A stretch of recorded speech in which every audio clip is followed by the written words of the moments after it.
നമസ്കാരം. വിനായക ജ്യോതിഷത്തിലേക്ക് എല്ലാവർക്കും സ്വാഗതം. മലയാള മാസാരംഭമായ മേടമാസം 1-ാം തീയതി ആഘോഷിക്കുന്ന സമൃദ്ധിയുടെയും പ്രത്യാശയുടെയും വിളവെടുപ്പ് ഉത്സവമാണ് വിഷു. വിഷു എന്നാൽ രാത്രിയും പകലും തുല്യമായതെന്നാണ് അർത്ഥമാക്കുന്നത്.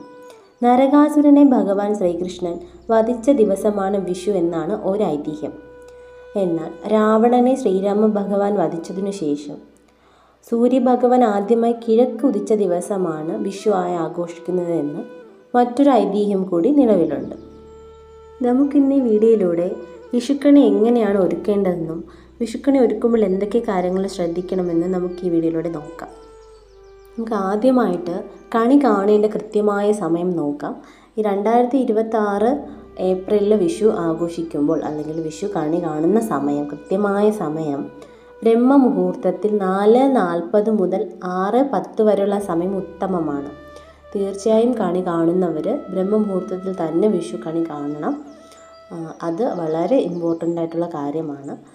4:40 മുതൽ 6:10 വരെയുള്ള സമയമാണ് 2026 വിഷു കാണാൻ ഉത്തമമായിട്ടുള്ള സമയം. വിഷുക്കണി ഒരുക്കാൻ എന്തൊക്കെ കാര്യങ്ങളാണ് നമ്മൾ ചെയ്യേണ്ടതെന്ന് നോക്കാം.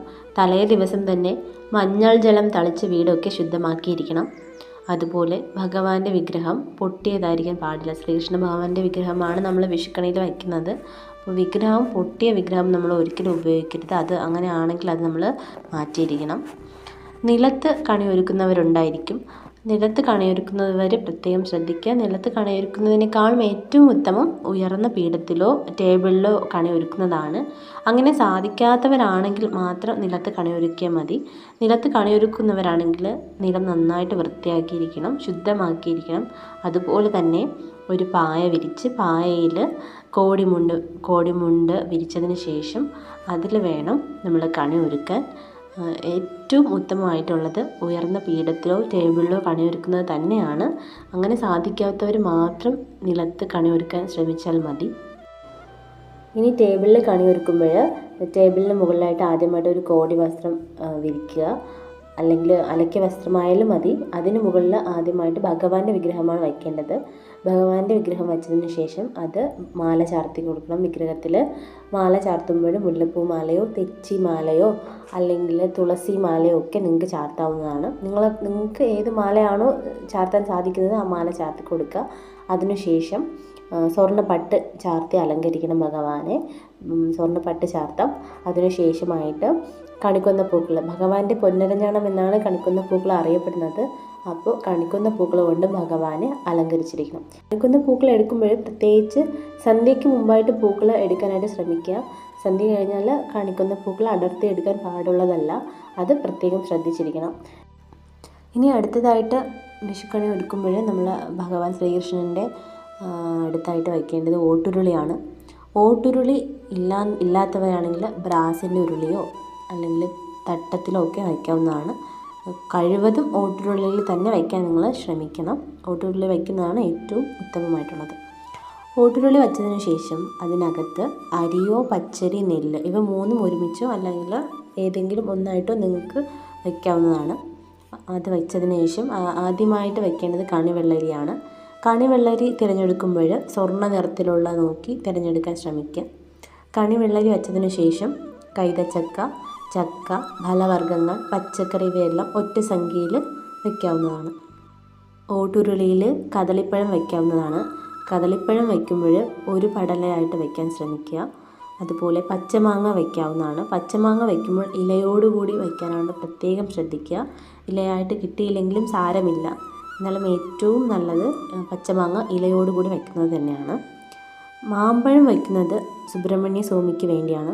അതുപോലെ ചക്ക വയ്ക്കുന്നത് ഗണപതി ഭഗവാന് വേണ്ടിയാണ്. കദളിപ്പഴം വയ്ക്കുന്നത് ശ്രീകൃഷ്ണ ഭഗവാന് വേണ്ടിയാണ്. ഇനി പച്ചക്കറികൾ വയ്ക്കുമ്പോൾ വയ്ക്കാൻ പാടില്ലാത്ത 2 പച്ചക്കറികളുണ്ട്. ഒന്ന് പാവയ്ക്കയാണ്. കയ്പുള്ളത് കൊണ്ടാണ് നമ്മൾ പാവയ്ക്ക ഒഴിവാക്കുന്നത് കണി വയ്ക്കുമ്പോൾ. അതുപോലെ കുമ്പളങ്ങയും കണി വയ്ക്കുമ്പോൾ വയ്ക്കില്ല. കുമ്പളങ്ങ സ്വാദത്തിന് ഉപയോഗിക്കുന്നത് കൊണ്ടാണ് നമ്മൾ കണി ഒരുക്കുമ്പോൾ കുമ്പളങ്ങ ഒഴിവാക്കുന്നത്. അതുപോലെ പാവയ്ക്കയും കുമ്പളങ്ങയും കണി ഒരുക്കുമ്പോൾ നിങ്ങൾ തീർച്ചയായിട്ടും ഒഴിവാക്കിയിരിക്കണം. അറിയാതെ പോലും ഈ പച്ചക്കറികൾ നിങ്ങൾ ഉപയോഗിക്കരുത്. അടുത്തതായിട്ട് ഓട്ടുരുളിയിൽ നാളികേരം വയ്ക്കാവുന്നതാണ്. നാളികേരം മുഴുവനായിട്ടും അല്ലെങ്കിൽ രണ്ടായിട്ട് മുറിച്ച് 2 മുറിയായിട്ട് വയ്ക്കാവുന്നതാണ്. അത് നിങ്ങളുടെ നാട്ടിലെ രീതി പോലെ നിങ്ങൾക്ക് ചെയ്യാം. രണ്ടായിട്ട് മുറിച്ച് വയ്ക്കുന്നവരാണെങ്കിൽ ഓരോ മുറിയിലും നിങ്ങളുടെ കയ്യിലുള്ള കോയിൻസ്, ഗോൾഡ് കോയിൻസോ അല്ലാതെ സിൽവർ കോയിൻസോ ഏത് കോയിൻസാണോ നിങ്ങളുടെ കയ്യിലുള്ളത് അതൊക്കെ ഇട്ട് വയ്ക്കാവുന്നതാണ്.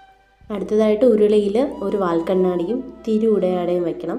നമ്മുടെ കണിവെള്ളയിൽ വയ്ക്കുന്നതിൻ്റെ തൊട്ട് പുറകിലായിട്ട് വാൽക്കണ്ണാടിയുടെ പുറകിലായിട്ട് തിരിയുടയാടയും വരുന്ന രീതിയിൽ വേണം വയ്ക്കാൻ.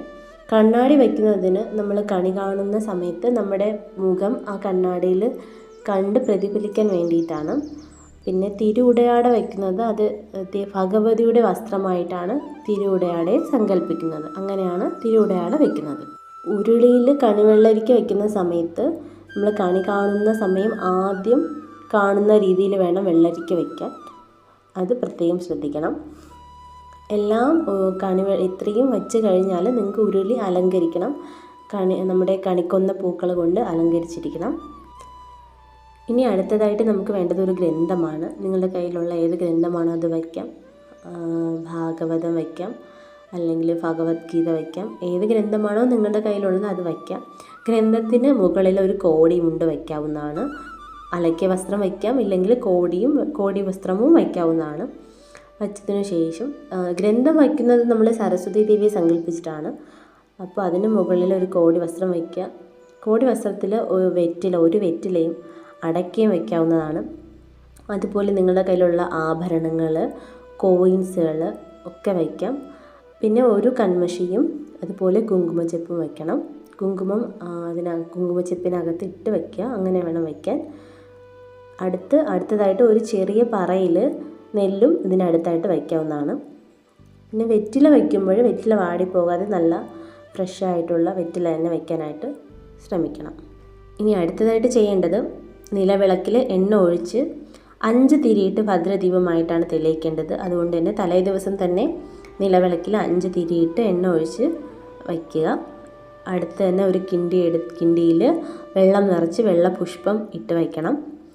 വെള്ളപുഷ്പം വയ്ക്കുന്നത് നമ്മൾ കണി കാണുന്നതിന് മുമ്പ്, വിളക്ക് കത്തിക്കുന്നതിന് മുമ്പ് തന്നെ ഈ വെള്ളപുഷ്പം എടുത്ത് കണ്ണിൽ വെച്ചിട്ട് വേണം നമ്മൾ വിളക്ക് കൊളുത്താൻ. അപ്പം അതിന് വേണ്ടിയാണ് അങ്ങനെ വയ്ക്കുന്നത്. ജീവൻ്റെയും പ്രപഞ്ചത്തിൻ്റെയും ആധാരമായ ജലത്തെ ആരാധിക്കുന്നു. ആദ്യം കണ്ണിൽ തൊടാൻ വേണ്ടിയാണ് അങ്ങനെ ചെയ്യുന്നത്. അത് കഴിഞ്ഞ് നമ്മളൊരു കൊടിവിളക്കിൽ എണ്ണ ഒഴിച്ച് തിരിയിട്ട് തീപ്പെട്ടി എടുത്ത് വയ്ക്കണം. ആദ്യം കൊടിവിളക്ക് വേണം കത്തിക്കാൻ. കൊടിവിളക്കിൽ നിന്ന് വേണം നിലവിളക്കിലേക്ക് അഗ്നി പകർന്നു നൽകാൻ. ഇനി നിലവിളക്ക് വിഗ്രഹത്തിൻ്റെ മുന്നിൽ വയ്ക്കാതിരിക്കാൻ പ്രത്യേകം ശ്രദ്ധിക്കണം. വിളക്ക് തെളിയിക്കുമ്പോൾ നിഴൽ ഭഗവാന്റെ മുഖത്ത് വീഴാതിരിക്കാൻ വേണ്ടിയാണിത് ചെയ്യുന്നത്. ഭഗവാന്റെ ഇടത് സൈഡിലായിട്ടോ വലത് സൈഡിലായിട്ടോ നിലവിളക്ക് വയ്ക്കാൻ പ്രത്യേകം ശ്രദ്ധിക്കണം. ഇനി ഫ്രണ്ടിൽ മാത്രമേ വയ്ക്കാൻ സ്ഥലം ഉള്ളൂ, അങ്ങനെയാണെങ്കിൽ നിങ്ങൾ വിഗ്രഹത്തിന് കുറച്ച് അകലെയായിട്ട് തൊട്ട് മുന്നിൽ വയ്ക്കാതെ കുറച്ച് മാറ്റി ദൂരത്തേക്ക് വയ്ക്കാനായിട്ട് പ്രത്യേകം ശ്രദ്ധിക്കുക. ഇനി കണി കാണുമ്പോൾ വീട്ടിലെ മുതിർന്ന സ്ത്രീ ആദ്യം കണി കാണണം. അതിനുശേഷം ഓരോ അംഗങ്ങളെയും കണ്ണുപൊത്തി കൊണ്ടുവന്ന് കണി കാണിക്കണം. കണി കണ്ടതിന് ശേഷം ഉറങ്ങാൻ പാടുള്ളതല്ല. നിങ്ങൾക്ക് ഈ വീഡിയോ ഇഷ്ടമായെങ്കിൽ ലൈക്ക് ചെയ്യുക. കൂടുതൽ വീഡിയോകൾക്ക് ചാനൽ സബ്സ്ക്രൈബ് ചെയ്യുക.